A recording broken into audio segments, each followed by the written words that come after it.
Olha só, sem perder tempo, Evangelho de Jesus em João, capítulo 14, versículo 6. Eu peço que você mantenha a tua Bíblia aberta aí, porque certamente a gente vai correr por mais alguns versículos desta mesma passagem bíblica. Amém, queridos?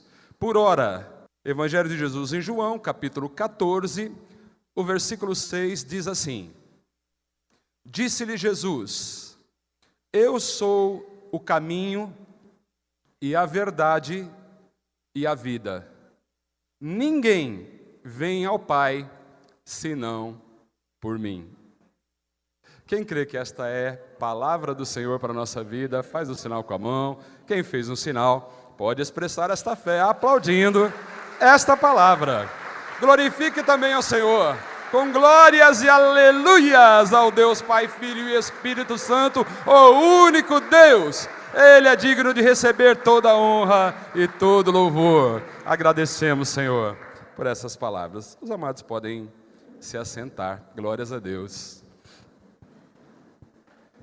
Irmãos, é um versículo bem conhecido, não é?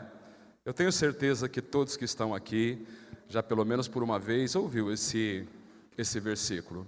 E embora aí, fale de caminho, verdade e vida, e essas três coisas são identidades, para o próprio Senhor Jesus, hoje, crendo ser inspirado pelo Espírito Santo, eu quero falar com a igreja a respeito do caminho. Eu quero dar um foco no caminho, ainda que ele seja sempre a verdade, ele seja sempre a vida, Nessa noite, quero falar um pouquinho sobre esse caminho. Jesus disse que Ele é o caminho que leva ao Pai. E quando Ele diz,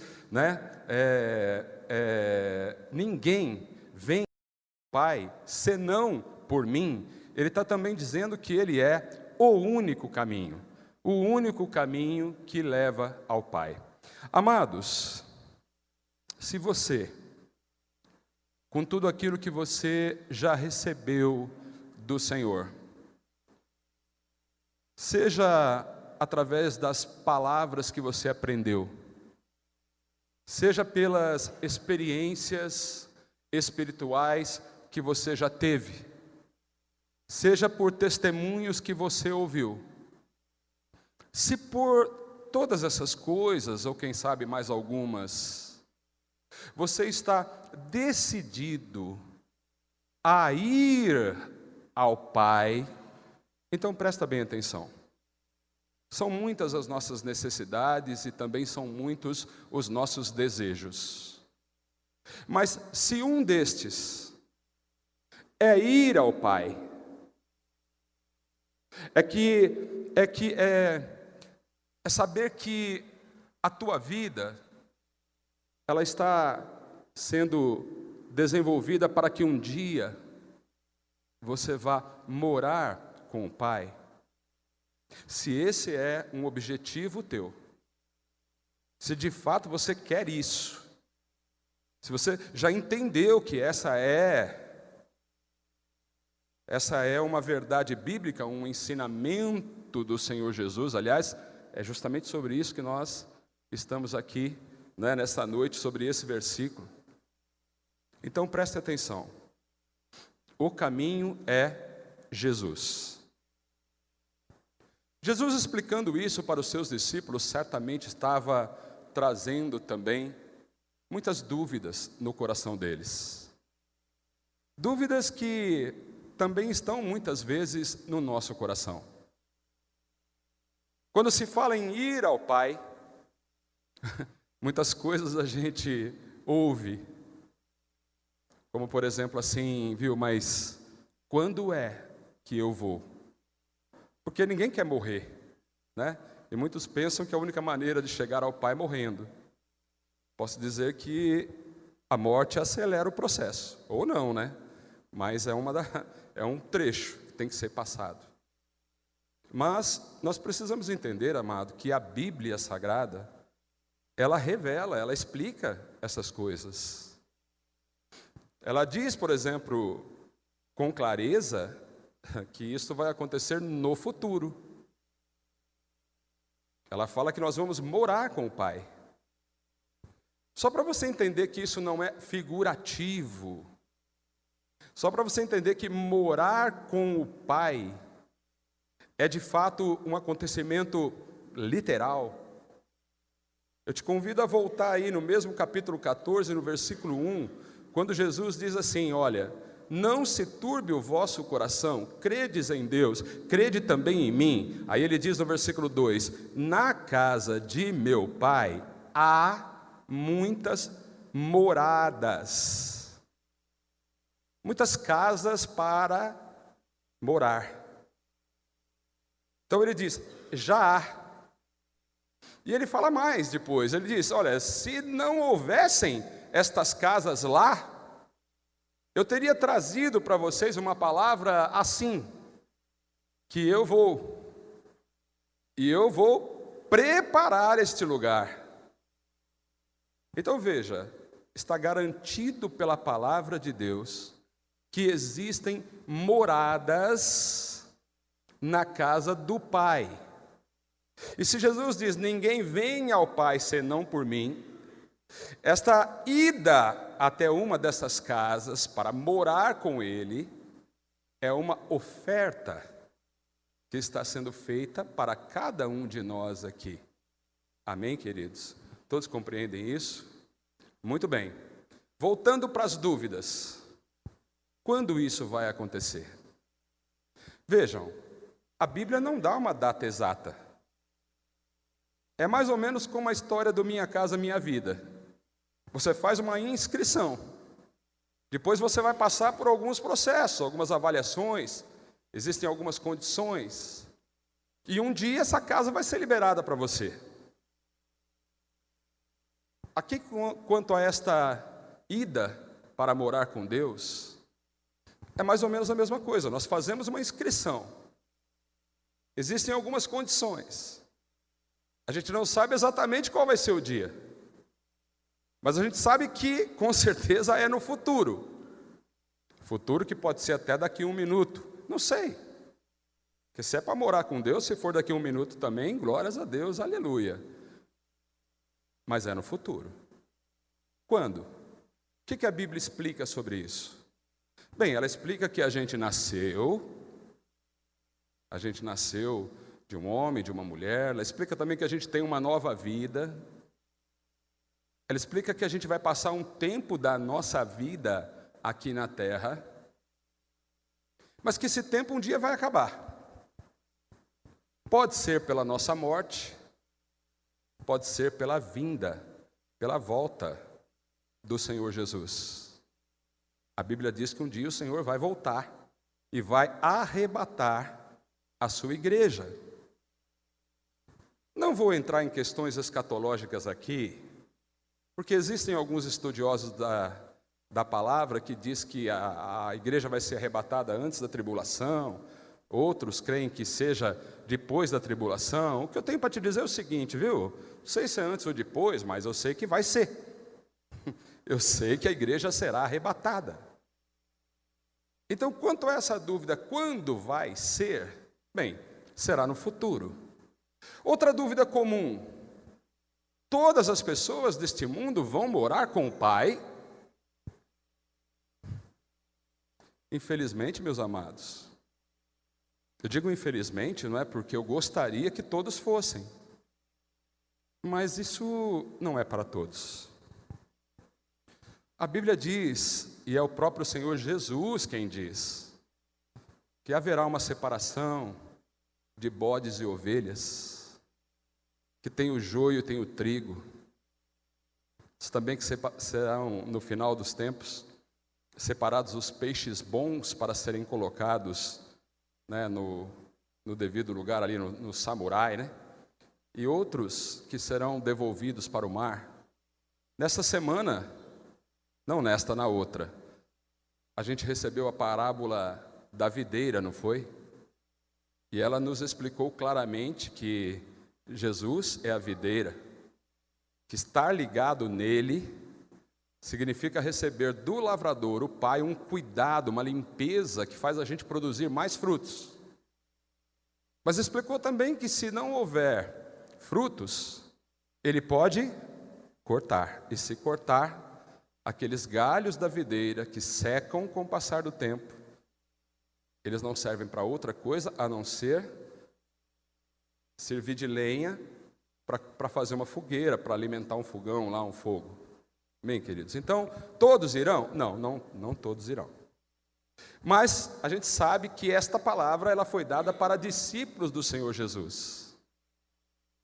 Então eu volto na questão: você é alguém que conhece a Bíblia Sagrada, que crê que estas coisas acontecerão e que um dia você, não posso garantir todos, aliás, não posso garantir ninguém, não posso garantir nem que o que está do teu lado aí vá, mas por isso eu digo, repito, e eu coloco no individual, você crê que isto que nós acabamos de ler, dito pelo Senhor Jesus, é uma realidade, é uma verdade, e que de fato o nosso destino é ir morar com o Pai? Amém ou não amém? Agora eu vou imitar o pastor Gilmar. Amém? Agora vê, meus queridos, alguns até têm medo desse dia. Alguns associam muito isto à morte. Por quê? Dá um certo medinho, né? É porque, primeiro, a gente não quer morrer, né? E outra, a gente pensa que morar com o Pai é uma coisa que vai acontecer no fim das nossas vidas. Que o bom está aqui, que as coisas que ainda podem trazer muita alegria, né? Muita honra, muito sucesso para a gente, ainda está aqui. A gente crê nisso, né? Que essas coisas boas estão aqui, né? Mas vê, quando se fala em morar com o Pai, automaticamente você está falando também de uma vida eterna. E eterno é muito grande, aliás, eterno não tem fim, né? Se é eterno é infinito, não tem fim, então é muito grande.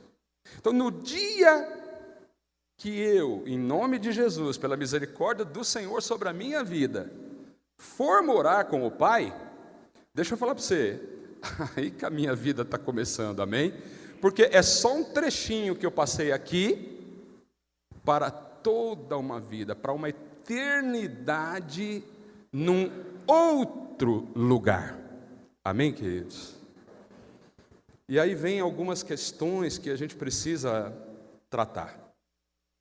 Tem coisas na vida, ou lugares para onde a gente vai, que dá 1, 2, 3 opções. Você pode, por exemplo, querendo ir para São Paulo, você pode ir pela Anhanguera, você pode ir pela Bandeirantes, né, Jean? Pode até errar o caminho, vai lá pela Castelo, mas depois é mais longe, mas você pode. Existem vários caminhos para chegar a São Paulo. Se o meu objetivo é ir para lá, eu tenho alternativas.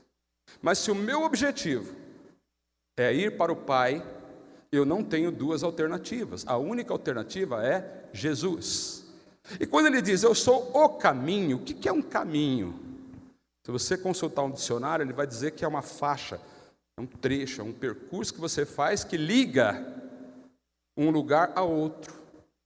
Isso é o caminho. Por exemplo, quando você sair daqui, de onde você está agora, na igreja, e for para a tua casa, né, você vai sair daqui, que é um lugar, e você vai para a tua casa, que é outro lugar. E você vai fazer o quê? Você vai fazer um caminho. Mas preste atenção, queridos, porque Jesus não apenas ensinou o caminho para nós, mas ele disse, eu sou o caminho. Isso significa que não adianta aprender qual é o caminho, mas significa também estar no caminho. Talvez muitos já aprenderam o caminho, mas eu quero voltar, quero frisar, aprender não é tudo, é preciso estar. Porque Jesus, ele não disse, olha, eu vou te mostrar. Ele disse, eu sou. Então o que importa? Importa é estar no caminho. E o que é estar no caminho? É estar em Jesus, é estar ligado na videira, é permitir que o lavrador cuide de nós, é permitir que o oleiro trabalhe na nossa vida. Tudo isso é estar com Jesus, porque nós ainda não chegamos, mas nós estamos com Ele. Isso significa estar no caminho.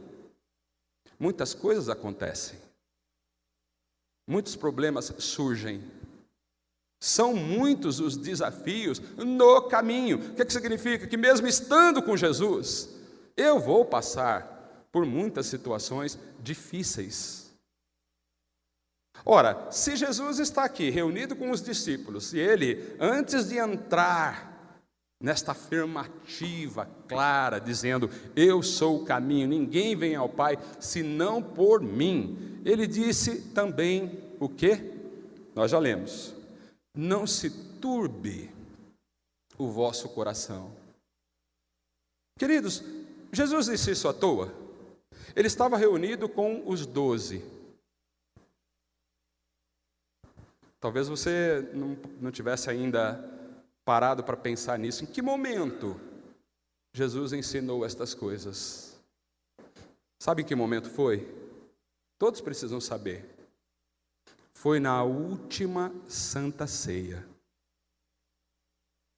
Foi no dia em que ele estava reunido com os seus discípulos mais íntimos para uma última ceia, e você sabe que logo depois ele seria entregue nas mãos dos homens e morreria. Ele seria crucificado. Ele sabia de tudo isso. Mas ali, num dado momento daquela reunião com os seus discípulos mais chegados, ele sabendo, porque Jesus é assim, ele sabe o que tem no teu coração. Se você nesta noite está ouvindo estas palavras, cada uma delas, elas vêm do Espírito Santo, porque Jesus conhece o coração de cada um que está aqui. Amém, meus queridos? Pode ser que assim como aqueles discípulos naquele dia, você também tenha entrado aqui com o teu coração turbado. Usando uma outra palavra, perturbado, ansioso, como a Marisa frisou muitas vezes no início do culto. Parecia que ela já estava começando a pregação.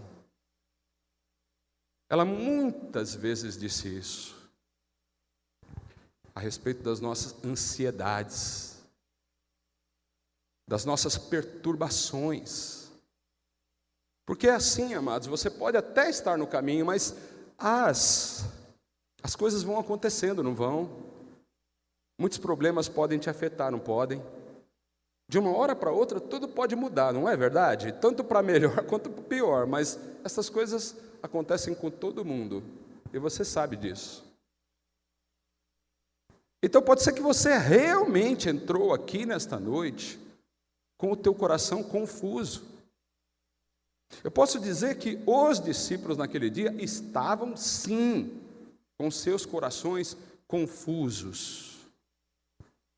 A fé de cada um deles, meus irmãos, certamente estava bastante abalada. E Jesus diz, não turbe o vosso coração. Por que ele diz isso? Porque os corações estavam turbados. Essa palavra é para nós nessa noite. O Senhor também está dizendo, não turbe o vosso coração. Mas veja, por que razão nosso coração está turbado? Muitas vezes os atritos sociais de toda espécie, mas especialmente aqueles atritos em casa, as coisas que afetam diretamente o nosso coração, por palavras ouvidas, por atitudes inesperadas, por fatos diversos, que realmente faz a gente pensar, o que eu faço essa semana? Como vai ser? Como serão estes próximos dias? Como vai ser meu dia de trabalho amanhã? Vou chegar lá, eu tenho isso, eu tenho aquilo. Quantos estariam com o coração assim, bem turbado por muitos problemas, por N razões? Mas deixa eu te falar qual foi o motivo pelo qual estes discípulos, no dia da última ceia, estavam assim, e Jesus teve que falar com eles a respeito disso, porque Jesus ama seus discípulos, porque Jesus te ama, meu irmão, Ele te ama, Ele sabe que não é fácil, Ele sabe inclusive que não é fácil entender as coisas que estão acontecendo. Agora prestem atenção, no meio dos 12, na última Santa Ceia, teve uma hora lá, que Jesus diz assim: um de vocês vai me trair. Então tinha um traidor no meio do grupo. E Jesus falou isso claramente. E ainda revelou que era Judas. Só não entendeu quem não quis entender, mas ele disse: olha, esse que está colocando aqui, dividindo comigo o mesmo prato aqui, a gente está chuchando o pãozinho aqui no mesmo, é esse aqui que há de me trair. Mas tem mais. Passa um tempo e Pedro, não podia ser outro, Quem foi que fez o segundo momento assim de destaque na Santa Ceia? Foi o Pedro. Foi o Pedro. Quando Jesus disse: olha, eu vou ser levado, Pedro se levanta e fala: de maneira nenhuma, Senhor, só passando por cima do meu cadáver, eu estou pronto para morrer por ti. Em outras palavras, vou te defender até a morte, O que Jesus fala para ele? Pedro, você está pronto a morrer por mim? Pois eu te digo, como é que Jesus falou mesmo? Eu nunca sei se é 3 vezes que o galo canta, eu sei que é 3 vezes que ele nega. Bom, ele disse assim, tu darás a tua vida por mim, Pedro? Na verdade, eu te digo que não cantará o galo enquanto não tiveres negado 3 vezes. Agora eu prestei mais atenção, eu entendi que o galo cantava num determinado momento da madrugada lá, e que o galo nem ia cantar, mas ia cantar depois que ele negasse 3 vezes o Senhor Jesus. Então nós temos aqui, irmãos, no meio de 12, um que vai abandonar Jesus, um que vai trair Jesus por 30 moedas de prata. Nós estamos falando de alguém que vai sair do caminho. Nós estamos falando de alguém que vai priorizar o dinheiro, vai priorizar seus planos pessoais, vai priorizar sua riqueza material, nem que para isso ele tenha que trair Jesus com um beijo. E o outro, Jesus fala: filho, você não vai dar a tua vida por mim, sou eu que vou dar a minha por você, e de mais a mais. O galo nem vai cantar e você vai me negar 3 vezes. O que nós estamos falando? De alguém que na hora do aperto não consegue falar que é de Jesus, não consegue dizer que é um dos tais, que na hora do medo ele se esconde, ele prefere dizer: não, quem? Jesus? Mas nunca tive com esse homem. Quem era esse, amados? Ninguém menos do que Pedro. Então os discípulos ouvem isso. O homem de confiança, o que levava a bolsa, que cuidava do dinheiro, vai trair Jesus.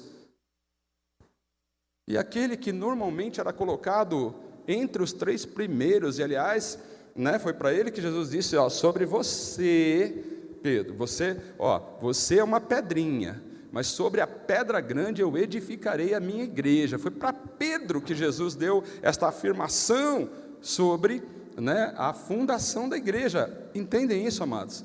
E agora ele é exposto. Vocês já imaginaram? Nós temos aqui um número muito maior de pessoas. Já imaginou Jesus aqui mandando um levantar? Não vou nem apontar, que você vai ficar constrangido, mas mandar um de nós levantar e falar assim: viu, está falando bobagem, o galo não vai cantar e você vai me negar. E por causa dessas coisas, não era porque eles estavam preocupados com onde ia morar depois que Jesus partisse. O que iam comer, o que iam vestir, ou se seriam perseguidos pelos soldados romanos. Essas não eram as preocupações dos discípulos. As preocupações eram, o que vai ser de nós aqui numa situação como essa? Então, essa traição e essa negação tem um outro nome que a gente pode dar, é o pecado. Tem erro que é pecado, tem erro que não. No caso ali, os dois erros eram pecados, porque os dois colocavam Jesus para escanteio. Eu posso dizer que muitas são as causas de aflições. Quero dizer que o mundo gera aflições porque ele está no maligno. Mas se há algo, meus irmãos em Cristo, que pode perturbar nosso coração, são os nossos erros. Quando você toma uma decisão errada e vem um resultado ruim, você fica muito mais perturbado do que qualquer outra coisa possa te perturbar. Agora, quando este erro é também um pecado, é aquele que você tomou a decisão de ficar longe de Jesus, é aquele que você disse, eu sei, mas espera mais um pouco. Essa minha vida com Jesus não vai ser agora, vai ser daqui a pouquinho. Sabe quando a pessoa pensa que para trabalhar, que para ter bons resultados em sua vida, ela precisa deixar Jesus para depois, ela está cometendo um grande engano. Então eu não sei qual é o teu caso, não sei se você está meio desanimado na fé. Não sei se você está pensando em parar, ou se está com dificuldades para voltar, para retomar aquilo que, junto com o caminho, aquilo que estando no caminho, Jesus colocou no teu coração, não eu, Ele. Então Ele tem uma solução, Ele tem um remédio. O que Ele diz para os discípulos? Não se turbe o vosso coração, credes em Deus, crede também em mim. O que é crer? Isso é fé, irmãos. Tenha fé. Se tem algo que o diabo quer roubar de você, é a tua fé. Você crê nisso? Então guarda a tua fé. Guarda a tua fé. Não pense que ela é uma coisa qualquer. Sabe, essa fé, que muitas vezes nem é tão grande, que nem é assim uma fé que realizou grandes milagres, não. Mas a fé, por exemplo, que te moveu até Jesus, que te fez ter um primeiro contato com Ele. Essa fé que fez você parar num determinado momento da sua vida, mesmo que você não tivesse vontade, mas você ouviu a palavra de Deus, você aprendeu algumas coisas do Senhor, você sentiu que existia alguém ali que foi colocado por Deus naquele momento da tua vida, para te animar, para te encorajar, para trazer uma palavra que mudou aquele teu momento, que mudou o destino que você estava querendo dar. O nome disso é fé. Fé é crer numa coisa que a gente não vê, mas espera que aconteça, aleluias.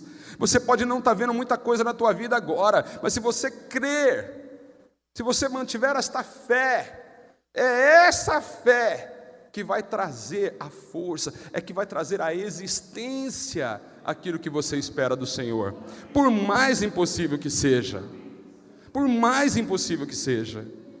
É através da fé que você traz a cura para o teu coração, você traz um novo tempo para a tua casa. É através da fé que você vai poder cuidar dos teus filhos da melhor maneira. Não é pela tua inteligência, não é porque existe uma regra, porque, amados, por mais que a gente possa aprender as coisas, as regras muitas vezes elas não vão servir. O pai, a mãe, muitas vezes tem 2 filhos e ensina a ambos da mesma maneira, mas um vai para um lado, outro vai para o outro. se a minha inteligência, se aquilo que eu aprendi não é suficiente para eu ter o sucesso, o que é? É a minha fé. Por isso eu preciso crer em Deus. Nessa noite o Senhor está dizendo: meu irmão, minha irmã, não, olha, eu não sei, mas o Senhor sabe. Por isso Ele diz: o que está turbando o teu coração nessa noite, seja lá o que for, creia em Deus, creia também em mim. Aleluias. Muitas vezes não é possível regular o coração e dizer: a partir de agora não quero nem pensar nisso. A gente muitas vezes não consegue. Mas se você não consegue isso, você pode conseguir uma outra coisa. Você pode conseguir colocar no teu próprio coração a fé no Senhor Jesus, lembrar de suas palavras, lembrar que foi Ele quem te disse: creia em Deus, creia também em mim. Por que Jesus diz: crê em Deus e crê em mim, se ambos são deuses? São Deus, né? Ambos são Deus, que Deus é um só, né? É um plural singular aqui, né? Ele frisa isso, meus amados, porque aqui ele vai, nesse momento de intimidade com os discípulos, colocar o papel de toda a Trindade. Então ele frisa assim: creia no Pai. Quando ele fala Deus, ele está falando do Pai. Creia em mim também, eu estou aqui com vocês. Depois ele vai dizer: se eu for, eu não vos deixarei órfãos, mas enviarei o Espírito Santo Consolador. Aleluias. Então a Trindade Santa, as três pessoas de Deus, elas trabalham ao nosso favor. Quem crê nisso? Agora eu fico pensando assim, irmãos, se a Trindade, se eu posso crer no Pai, se eu posso crer no Filho, se eu posso crer no Espírito Santo, e se eles estão do meu lado, quem vai estar contra mim? Seria aquela pessoa que está falando mal de mim? Seria aquela pessoa que tantas vezes é usada pelo inimigo para nos desanimar, para fazer a gente cair? Seria essa pessoa? Do que você tem medo? Se o Pai, o Filho e o Espírito Santo está com você, meu irmão. Por isso, não turbe o vosso coração. Creia em Deus. Creia em Jesus. Você vai passar por isso. O pecado perturba. Claro que o pecado perturba. Quando você peca, como é que você fica? Você fica de boa? Quando você sabe que pecou,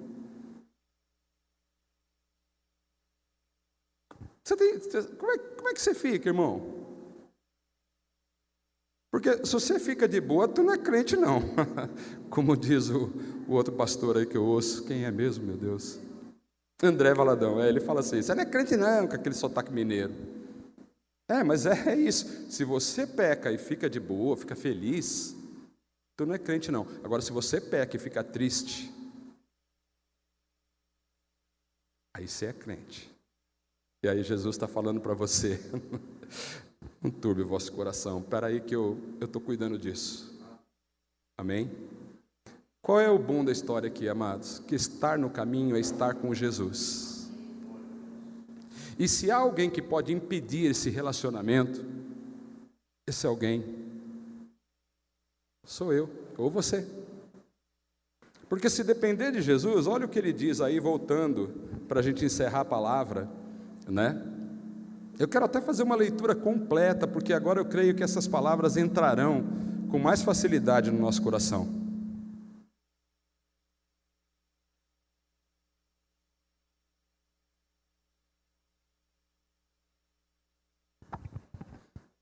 João capítulo 14, versículo 1. Vê bem como diz aí: não se turbe o vosso coração. Ao invés disso, né? Você viu que tem um ponto e vírgula aí? Tem hora na vida da gente, amados, você tem que colocar um ponto, que é para indicar que está encerrando uma fase, essa fase de perturbação, sabe, irmã Helena? Sabe essa fase que tudo te machuca, tudo te põe para baixo, tudo te desanima, tudo fere teu coração? Põe um ponto, mas depois tem uma vírgula também, quer dizer que vai continuar. E como que continua? Credes em Deus, crede também em mim. No versículo 2 ele diz, na casa de meu pai há muitas moradas. Por que ele disse isso nessa hora? Numa leitura rápida você pensa que não tem sentido, mas é porque ele estava anunciando que ia para o pai.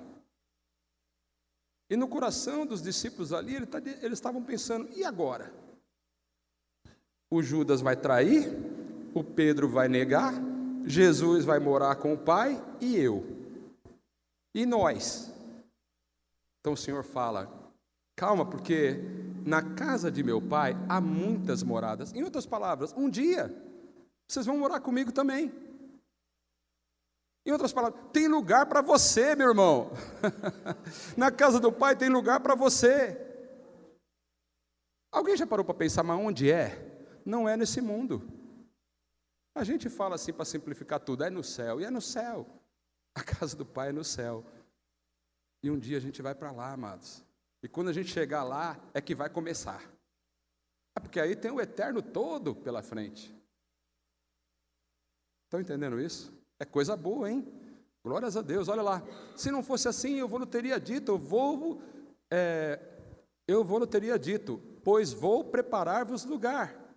Eu teria falado isso para vocês, calma. E se eu for e vos preparar lugar, eu virei outra vez e vos levarei para mim mesmo. Para quê? Para que onde eu estiver, estejais vós também. Aleluias. Quer dizer que Jesus tem vontade de estar com você, onde quer que você esteja, Ele está. Onde quer que Ele esteja, Ele quer que você esteja também. Qual é a vontade de Jesus? Ficar juntinho com você. Qual é a vontade de Jesus? Que você esteja no caminho e não apenas aprenda o caminho. Irmãos, nós precisamos entender que assim, aprender algumas coisas não é suficiente para te levar para a casa do Pai. O caminho não é aprender, o caminho é estar. Amém? Todos entenderam isso? E o versículo 4. Mesmo vós sabeis para onde vou e conheceis o caminho. Essa eu achei muito engraçada. Porque assim, né? Vai falar que a gente não tem dificuldade para entender essas coisas. Vai falar que não? Aí vai ter que ter um muito sabido aqui. Eu tenho dificuldade para entender essas coisas muitas vezes. Eu tenho que parar, tenho que pedir ajuda do Espírito Santo, porque não são palavras simples. Aliás, esse capítulo 14 aqui, meus irmãos, não é fácil não. Não. É bem assim. Aí Jesus vira para eles e fala assim, vocês já sabem para onde eu vou, vocês conhecem o caminho. Aí vem o Tomé. Tomé é meu mano, bota o Tomé aí. Aí o Tomé, ele já se levanta e ele tem coragem. O Tomé é do tipo de aluno de escola bíblica que eu particularmente amo, ou dos cursos, né? Eu não gosto daquele que pergunta. Então o Tomé, ele não foi no embrulho, ele disse, eu não estou entendendo nada. Ele fala assim, Senhor, o Senhor falou que a gente sabe, mas nós não sabe. Eu quero deixar claro aqui perante todos, Senhor, que nós não sabemos não para onde vais e nós não sabemos também. Como é que nós podemos conhecer o caminho? É isso que nós precisamos, irmão, não dá. Você não pode fazer de conta, já que sei tudo. Calma, está aprendendo. Tem hora que a gente tem que parar, a gente tem que passar dias e dias em cima de um versículo para entender o que ele está falando com a gente. Mas glória a Deus, o Espírito Santo Consolador, uma das coisas que ele faz é nos ensinar, é nos revelar, né? Então, vamos devagar aí. Aí, mas Jesus fala lá, então, no versículo 6, disse-lhe Jesus, eu sou o caminho. Talvez o Tomé ficou ainda com aquela cara assim, de como quem diz, Agora eu entendi, mas não entendi muito. E pode ser que seja mais ou menos o que a gente está pensando agora. Será que eu entendi? Irmãos, vamos lá. Olha o que Jesus disse: eu sou o caminho. E ele disse: ninguém vem ao Pai senão por mim. Amém? Vamos ficar de pé. O que você precisa levar desta palavra no teu coração nesta noite? Que existem caminhos falsos. Existem aqueles caminhos que, segundo a própria Bíblia, eles são até largos, espaçoso, né? Mas que eles conduzem para a perdição. O que nós precisamos entender nessa noite? Que é importante estar no caminho verdadeiro. Quando Jesus diz ele é a verdade, ele não apenas ensina a verdade, ele diz eu sou. Quando ele fala de vida, ele não diz apenas que existe uma vida, ele diz eu sou a vida. E quando ele fala do caminho, ele diz eu sou o caminho. Se eu quero estar no caminho, eu tenho que estar com ele. Eu tenho que ter Jesus participando das minhas coisas. E oxente, irmão, mas como é que nós não vamos querer Jesus? O problema é que muitas vezes a nossa fé é que não está boa. O problema é que muitas vezes, na hora em que o nosso coração está muito turbado, ao invés da gente crer mais, o que a gente faz? A gente crê menos. O que é isso? É uma oscilação de fé. É o Gideão falando lá para o anjo do Senhor: se o Senhor estivesse com a gente, nós não ia estar nessa peringueba que nós estamos aqui, né? Acaba de colher nossas coisas, vem os midianitas e levam. Então, assim, essa fé, muitas vezes é nessa hora que a gente se perde. É nessa hora que o Senhor fala assim: viu, você tem que crer em Deus. O que significa isso? Creia que você vai perder tudo? Creia que vai ficar... Não, por que o Senhor diz creia? Ele diz creia porque ele quer te mostrar que tem um lugar preparado para você, meu irmão, que você não é esquecido, que você é especial para Ele sim, que Ele está cuidando de tudo, Ele está do teu lado. Ele não diz faça isso ou faça aquilo. Estar em Jesus não é fazer, irmãos. Presta atenção, muita gente confunde, pensa que estar no caminho é estar numa igreja, é pertencer a uma religião, ou é fazer algumas orações, ou praticar caridades. Muitas vezes o Senhor falou isso, eu me lembro de pelo menos duas, uma no Velho Testamento, quando foi falado para Saul, Samuel falando com Saul, e uma outra vez, aqui mesmo no Evangelho, o Senhor falando com os fariseus que estavam ali, prontos para anotar os erros de Jesus, porque Ele curava num sábado. Ele diz: misericórdia eu quero, e não sacrifício. Porque sacrifício é uma coisa que você faz, e misericórdia é uma coisa que você sente. E o Senhor Jesus diz: sabe o que eu quero? Eu quero que você sinta, eu quero que você tenha dentro de você a mesma misericórdia que eu tenho por você, eu quero que você tenha pelos teus irmãos. Isso é mais importante que os sacrifícios. Isso é mais importante do que ter um trabalho na igreja ou de praticar algum ato que seja bom. Em momento nenhum estamos dizendo que não é para fazer. Jesus não disse não faça, Ele disse eu quero isso. Se tiver que escolher entre uma coisa ou outra, irmãos, escolha a misericórdia, porque isso é estar com Jesus. Ele é misericordioso. Ele sabe que mesmo no pecado de Judas haveria conserto se ele tivesse se arrependido, como houve no caso de Pedro, que se arrependeu. Pedro ficou muito triste depois de ter negado Jesus 3 vezes. E eu não sei quantas vezes você já ficou triste assim, mas deixa eu te dizer, essa é uma tristeza boa. Isso é igual o colesterol bom. A gente fala de colesterol, dá a impressão que não presta. Mas tem um tal de HDL que é o colesterol bom, que limpa o organismo. Assim também a tristeza. Tem tristeza que é ruim, logicamente. Por exemplo, Palmeiras, deixa para lá. Mas tem tristeza que é boa. Essa tristeza de quando a gente peca, ela é boa porque ela limpa o nosso organismo.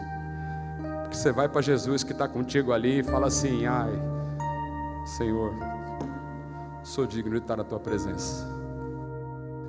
Quem crê nisso, amado? Quem recebeu? Então sai daqui dessa noite assim, ó.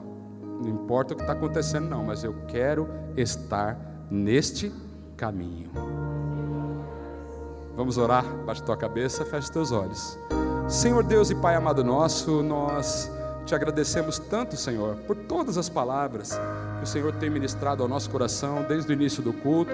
Nesses dias nós temos recebido muitos ensinamentos importantes. Nós sabemos que o Senhor tem cuidado de nós. O Senhor está limpando a cada um de nós, a fim de que a gente possa dar mais frutos. E nessa noite eu te agradeço, Deus querido, por ter colocado no nosso coração a certeza de que estar no Senhor é estar no caminho. E se o nosso objetivo aqui, Deus querido, se o objetivo do meu irmão, da minha irmã, é ir um dia morar com o Pai, ela agora sabe que para isso só tem um jeito. Não existe outra forma.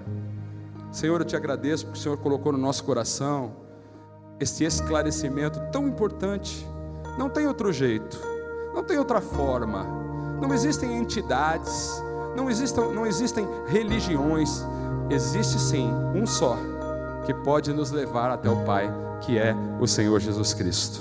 Então eu quero te agradecer, porque o Senhor Jesus Cristo está conosco, não somente porque Ele morreu por nós, permitindo que nós estivéssemos aqui, mas porque Ele vive a nossa vida, porque eu posso estar com Ele todos os dias, porque Ele deseja isso também. Então está tudo certo, Senhor. O mais importante nós temos, e é por esse mais importante que nós sabemos agora que não é somente aprender o caminho, mas estar nele, que eu te agradeço, em nome do Senhor Jesus. Em nome do Senhor Jesus, toda a igreja, em nome do Senhor Jesus. E vamos aplaudir este nome que tem poder, aleluia.